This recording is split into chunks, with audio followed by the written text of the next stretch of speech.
안녕하세요. 인생 철학입니다. 우리는 매일 수많은 선택의 순간에 직면합니다. 어떤 것이 옳은가? 나는 무엇을 해야 하는가? 때로는 타인의 시선에, 때로는 욕망에 흔들리며 혼란을 겪기도 합니다. 과연 진정으로 옳은 길은 무엇이며 어떻게 해야 흔들림 없는 삶을 살 수 있을까요? 오늘은 서양 근대 철학의 거장이자 우리 안에 숨겨진 도덕적 나침반을 발견하게 해준 철학자 임마누엘 칸트의 가르침을 통해 그 답을 찾아보고자 합니다. 칸트는 18세기 프로이센의 퀘니스베르크에서 평생을 살았던 철학자입니다. 그는 지극히 규칙적이고 절제된 삶으로 유명했습니다. 매일 정해진 시간에 산책을 하고 정해진 시간에 강의를 했으며 정해진 시간에 식사를 했습니다. 이러한 그의 삶의 방식은 그의 철학이 규칙과 원칙을 얼마나 중요하게 여겼는지를 보여주는 듯합니다. 칸트는 감정이나 상황, 결과에 따라 변하지 않는 보편적이고 절대적인 도덕 법칙을 이성의 힘으로 찾고자 했습니다. 그의 철학은 인간의 이성과 자율성을 극한까지 탐구하며 인류에게 스스로 도덕의 주체가 될 수 있다는 위대한 선언을 안겨주었습니다. 칸트 윤리 사상의 출발점은 바로 선의지입니다. 칸트는 세상의 그 어떤 것도 무조건적으로 선하다고 할 수 없지만 오직 선의지만큼은 그 자체로 선하다고 보았습니다. 재능, 용기, 부, 행복 등 모든 것은 어떻게 사용되느냐에 따라 악하게 쓰일 수도 있기 때문입니다. 하지만 선의지는 어떤 결과를 가져오든 그 자체로 선한 의도에서 비롯된 것이기에 진정으로 선하다는 것입니다. 예를 들어 길을 가다 우연히 누군가의 지갑을 주웠다고 가정해 봅시다. 만약 당신이 주인이 나를 찾아서 보상금을 주지 않을까? 혹은 혹시라도 안 돌려줬다가 처벌받을까? 하는 생각에 지갑을 돌려주었다면 이는 칸트가 말하는 선의지에서 비롯된 도덕적 행위가 아닙니다. 지갑을 돌려준 행위 자체는 착해 보일지라도 그 동기가 순수하게 옳아서 한 것이 아니기 때문이죠. 반대로 아무런 이득이나 보답을 기대하지 않고 오직 남의 물건을 돌려주는 것이 마땅히 해야 할 옳은 일이다라는 순수한 의도에서 지갑을 돌려주었다면 그것이 바로 칸트가 말하는 선의지입니다. 여기서 중요한 것은 결과가 아니라 오직 의지 그 자체의 선함입니다. 그렇다면 선의지는 어떻게 발현될까요? 칸트는 선의지가 임으로부터의 행위로 나타난다고 말합니다. 우리는 종종 경향성에 따라 행동합니다. 이는 즉각적인 욕구나 감정 혹은 어떤 이득을 기대하는 동기에서 비롯된 행동을 말합니다. 예를 들어 손님에게 친절하게 대하는 상인이 이익을 얻기 위해서 친절하다면 이는 도덕적인 행위가 아니라 경향성에 따른 행위라는 것입니다. 반면 아무런 이득도 기대하지 않고 오직 그것이 옳기 때문에 친절하다면 그것이야말로 진정한 의무로부터의 행위이자 도덕적인 행위라고 칸트는 보았습니다. 우리가 이 의무와 경향성을 구분하는 것은 매우 중요합니다. 왜냐하면 많은 경우에 우리는 남에게 착하게 보이기 위해서 혹은 나에게 손해보기 싫어서 어떤 행동을 하지만 칸트는 그러한 행동은 진정으로 도덕적이지 않다고 보았기 때문입니다.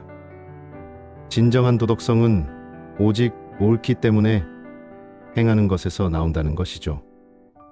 복잡한 상황 속에서 내게 손해가 될지라도 옳은 일을 선택할 때 우리는 진정한 도덕적 인간으로서 빛을 발할 수 있습니다.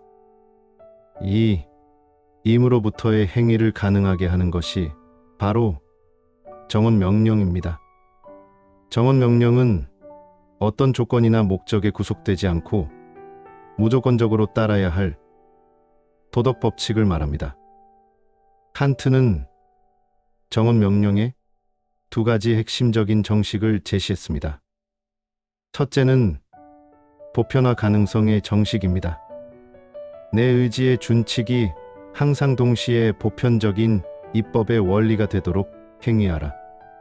이는 내가 하려는 행동의 원칙이 모든 사람이 예의 없이 따라도 좋은 보편적인 규칙이 될 수 있는가를 스스로에게 물어보라는 것입니다.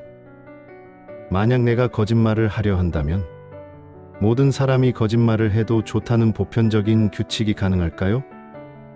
불가능할 것입니다. 약속과 신뢰라는 사회의 기반 자체가 무너지기 때문입니다. 혹은 내가 힘들다고 하여 모두가 공통적으로 지켜야 할 규칙을 나만 어겨도 된다고 생각한다면 어떨까요?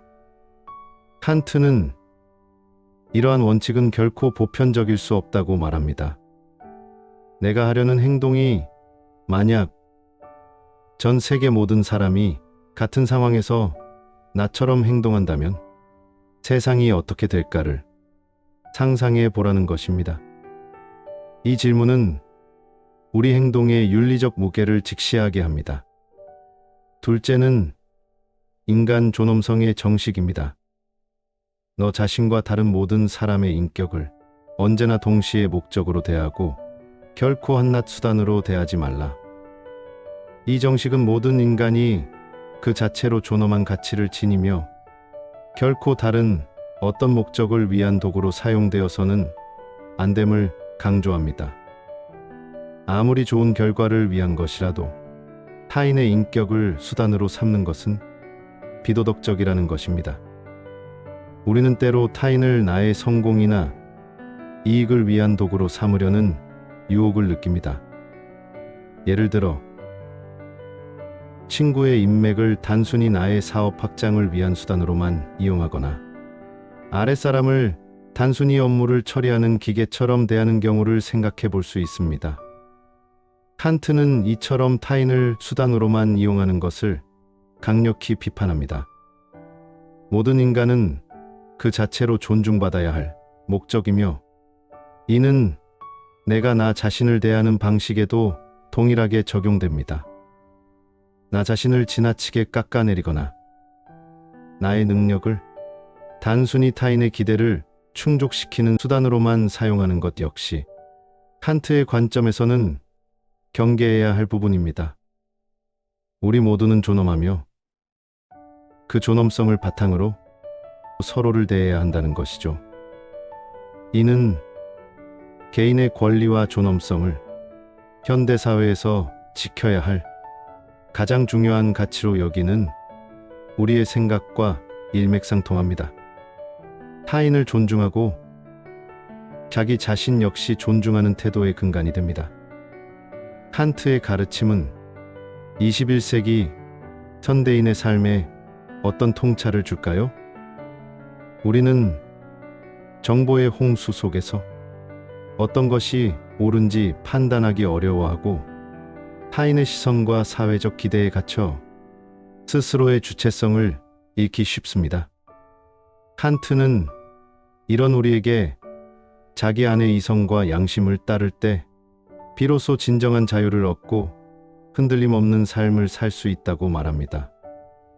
복잡한 세상 속에서 도덕적 나침반을 잃고 방황할 때 칸트의 정언 명령은 우리가 진정으로 옳고 그른 것을 판단할 수 있는 명확한 기준을 제시해 줍니다.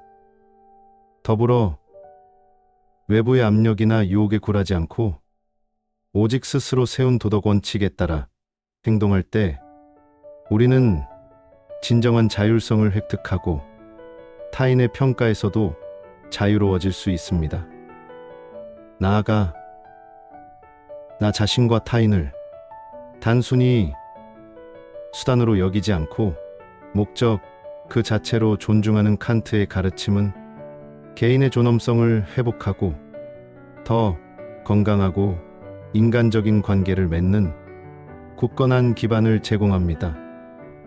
칸트는 감정이나 결과가 아닌 오직 의무와 이성에 따른 행위만이 진정으로 도덕적이며, 이를 통해 우리는 어떤 상황에서도 흔들리지 않는 굳건한 내면의 삶을 살아갈 수 있다고 가르칩니다. 인생 철학이 당신의 삶에 철학의 깊은 지혜를 더하는 동반자가 되겠습니다. 더 많은 통찰을 얻고 싶다면 구독과 좋아요, 그리고 알림 설정까지 부탁드립니다. 다음 영상에서 또 다른 철학자의 지혜로 찾아뵙겠습니다.